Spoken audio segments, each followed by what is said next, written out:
Bom dia a todos. A gente vai ouvindo, vai buscando ao Senhor e a gente vai entendendo muita coisa. Nós clamamos para que o Senhor tenha misericórdia da humanidade, da nossa nação, e que o Senhor guarde, né, as pessoas, livre as pessoas deste inimigo invisível, né, que está aí solto e levando muito temor, muito medo para as pessoas. E a gente clama pedindo a Deus essa misericórdia, que Ele faça, traga esse livramento para as pessoas. Mas hoje pela manhã, meditando e conversando com o Senhor, eu fui tendo o entendimento de que isso não pegou Deus de surpresa e que o Senhor continua no controle. Quando a gente fala que o Senhor continua no controle, parece um jargão, né, de um povo maluco, de um povo que não está vendo o caos está aí, como que Deus está no controle? Muitas pessoas podem perguntar, falar disso, né? Se questionar dessa maneira. Como que Deus está no controle diante desse caos todo que está acontecendo, né? Doenças, mortes e economia, pessoas vão passar fome. Meus queridos, tudo isso é consequência do afastamento das pessoas com Deus, com o Criador. E eu creio que esse momento que estamos vivendo é um momento que Deus continua amando a humanidade. Deus continua amando a humanidade. Ainda que o inimigo vá avançando com os projetos dele de destruição, os planos de Deus de salvar e de cuidar da humanidade continua avançando.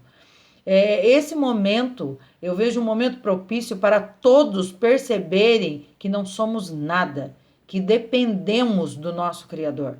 E nesse momento que muitos que nem se lembravam da existência de Deus, eu creio que estão buscando o livramento. E eu quero dizer que muito mais do que o livramento que Deus quer levar as pessoas, esse livramento que está todo mundo pedindo, o livramento do caos econômico, o livramento das mortes, o livramento. Deus quer livrar a humanidade da condenação eterna. É isso daí que Deus, o propósito inicial de Deus é esse. É livrar as pessoas da morte eterna. E as pessoas ainda estão dormindo, estão preocupadas com essas coisas que estão vendo e não estão atentas às coisas que vão vir. Muitos, eu vejo assim, pessoas envolvidas com a religião, ainda morrem de medo da morte, morrem de medo. Por quê? Porque não entenderam o propósito de Deus ainda. Deus já venceu esse maior inimigo nosso, que é a morte. Deus já venceu. E o propósito de Deus em permitir, em entregar ao homem, a essa vaidade, e o homem vai criando esses projetos, sendo conduzido pela ação do inimigo de Deus para destruir a humanidade. Junto com isso, Deus vem avançando com o plano dele de abrir os nossos olhos para vencer o maior inimigo nosso, que é a morte eterna.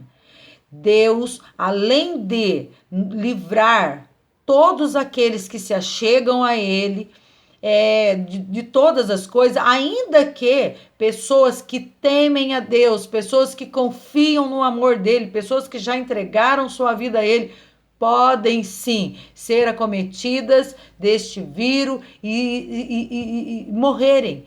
Mas, contudo, elas não morreram, porque elas só vão entregar para a terra a matéria de onde elas vieram, e o seu espírito voltará para Deus. O que Deus permite é toda a permissão de Deus é para que levar o homem ao entendimento que o plano de Deus é muito maior do que esse que a gente tenta manipular, com esse que a gente acha que está enxergando. Os planos de Deus são muito maior do que os nossos. Deus não quer somente cuidar da nossa vida aqui nessa terra, não deixar faltar nada, não suprir as nossas necessidades nessa terra. O que Deus quer é, de fato, nos libertar do nosso maior inimigo, que é a morte eterna.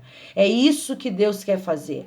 E pessoas ainda estão preocupadas com o que vão comer, ou com o que vão, como que vai ser a hora que passar tudo isso. Meus queridos, que essa pandemia que eu vejo no meio disso tudo, amor de Deus sendo derramado. Mas você é uma louca, como que você fala que o amor de Deus está sendo derramado? Se a gente liga a televisão, é morte, são corpos dentro de caminhões frigoríficos, pessoas morrendo, pessoas perdendo seus entes queridos. Meus queridos, esse caos que estamos vendo não é nada diante da morte eterna, diante de estar eternamente distanciado de Deus, aonde você vai sentir toda aquela aflição e não tem mais a quem clamar, não tem mais o Deus poderoso que possa te ouvir. Esse é o maior caos, é esse o maior caos. O caos verdadeiro não é esse que aparentemente a gente consegue enxergar. Não é esse. Não é esse. Os planos de Deus é muito maior do que o nosso. E ele fala, eu sei, Jeremias 29:11 diz, eu sei o pensamento que tenho sobre vós, pensamentos de paz e não de mal, para vos dar um fim que desejais. Então me invocareis, passareis a orar a mim e eu vos ouvirei. Buscar-me-eis e me achareis quando me buscareis de todo o vosso coração.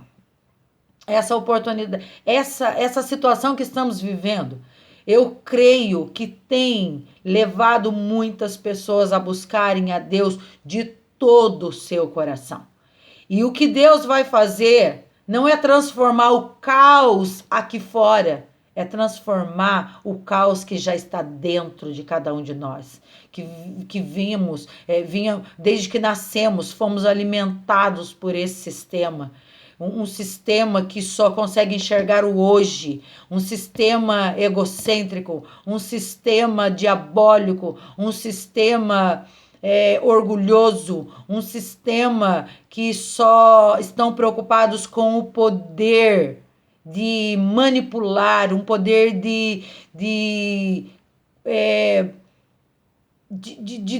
um poder horrível. A gente não consegue mensurar o que está por trás disso tudo. Mas eu creio que no meio disso tudo tem amor de Deus sendo derramado. Amor de Deus sendo derramado em vidas que nem lembravam que existia um Criador. E que esse Criador tem muito mais para derramar nas nossas vidas do que simplesmente nos livrar desse caos. O que importa, o que é importante, você viver nessa vida tendo a comida na sua mesa, tendo o carro que você quer andar, tendo todas as regalias dessa vida, não tendo preocupações nenhuma e estar caminhando para o inferno? Essa é a vantagem? Essa é a vantagem? Eu prefiro enfrentar o caos e conhecer o Criador, que tem um plano maravilhoso para todos aqueles que se achegam a Ele, que nele, de fato, nós temos vida. Eu prefiro. Eu louvo a Deus no meio desse caos todos, desse caos horrível que estamos vivendo. Eu louvo a Deus. E a minha oração todos os dias tem sido, Senhor, abre os olhos deste povo, Senhor. Abre os olhos assim como o Senhor um dia me olhou na escuridão, levou luz para a minha vida. Leva a luz. Na luz a gente consegue enxergar a verdade, a gente consegue enxergar o caminho. Leva a luz para esse povo, Senhor. Leva a luz para esse povo, Senhor, que estão entregues a todo o sistema deste mundo e completamente contrários à sua vontade, contrário ao plano que o Senhor tem de nos resgatar de toda essa perdição, de toda essa destruição. Que o Senhor, em nome de Jesus, mexa com cada um. E veja que não precisamos de muito para viver. O que nós precisamos é entender que existe um Deus que nos ama tanto, independente das coisas que estão nos acontecendo. Ele nos ama. E Ele sim tem um fim para nós, um plano de paz e não de mal para nos dar. E nele nós estamos seguros. Nele, ainda que venhamos a morrer. Na verdade, quem crê em Deus não morre. Quem crê em Deus, quando entrega essa matéria ao pó, volta para a casa do Pai. Aonde não tem choro, não tem pranto, não tem necessidade, não tem tristeza, não tem mais nada disso. Onde de fato estaremos livres de tudo isso. Esse é o Deus que nos ama. Esse é o Deus que nos oferece o socorro, que nos oferece o cuidado. Só precisamos confiar nele e entregar a nossa vida no controle dele e mergulhar em conhecê-lo. Porque não adianta só entregar e cruzar os braços e não ter relacionamento com ele. Não adianta. Precisamos conhecer o Deus que criou todas essas coisas e que o pecado entrou e destruiu e fez esse caos que estamos vivendo. Desde que o mundo é mundo, enfrentamos caos. Mas o Senhor tem um plano de nos levar de volta à origem de tudo aquilo que Ele criou, sem a presença do pecado, onde tudo será maravilhoso. É isso que o Senhor tem para nós. Que essa pandemia, que esse momento que estamos vivendo, possa levar corações a voltar-se a Deus e provar o quanto Ele é bom, o quão maravilhoso Ele é. E que toda a nossa vida está resolvida nele. Em nome de Jesus. Deus nos abençoe.